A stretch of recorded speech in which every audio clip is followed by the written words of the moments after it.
મેઘરજ તાલુકાના બેડજ ગામમાં ગ્રામીણ મહિલાઓને આત્મનિર્ભર બનાવવાના હેતુથી 2 માસની વિનામૂલ્યે માસ કામ તાલીમનું આયોજન કરવામાં આવ્યું છે।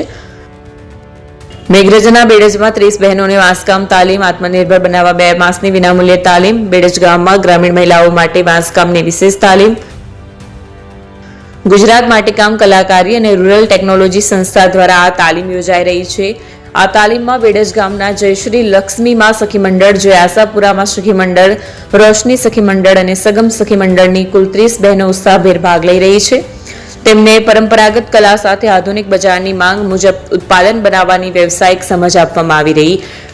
બેડજ ગ્રુપ, ગ્રામ પંચાયત, મિશન મંગલમ અને રિલાયન્સ ફાઉન્ડેશનના સહયોગથી આયોજિત આ તાલીમમાં મહિલાઓને વાંસમાંથી photo frame, mobile stand, mobile box, Colgate box, wall piece અને ફૂલદાની જેવી ઉપયોગી તેમજ વેચાણ યોગ્ય વસ્તુઓ બનાવવાની પ્રાયોગિક તાલીમ અપાઈ રહી છે। 4 સખી મંડળની 30 બહેનોનો ઉત્સાહપૂર્વક ભાગ, વાંસમાંથી ઉપયોગી અને વેચાણ યોગ્ય વસ્તુઓ બનાવવાની પ્રાયોગિક તાલીમ, આત્મનિર્ભર બનાવવા વાંસકામની વિનામૂલ્યે તાલીમ, સખી મંડળથી સશક્તિકરણ। આ વાણીને બારિયા દિલીપકુમાર પટેલ, રાજેશ માત્ર અને લેન્ટર્સ દ્વારા વિનામૂલ્યો આપવામાં પૂર્ણ થયા બાદ તમામ તાલીમાર્થી બહેનોને 9,000ની સહાય સાથે કારીગર કાર્ડ અને પ્રભાવ યંત્ર પણ અપાશે। આનાથી તેમને ભવિષ્યમાં સરકારી યોજનાઓ અને બજાર સાથે જોડાવામાં મદદ મળશે। બેડજ ગામમાં યોજાયેલી આ વાંસકામ તાલીમ મહિલા સશક્તિકરણ અને આત્મનિર્ભર ભારતની દિશામાં મહત્વપૂર્ણ પહેલ બની રહી છે।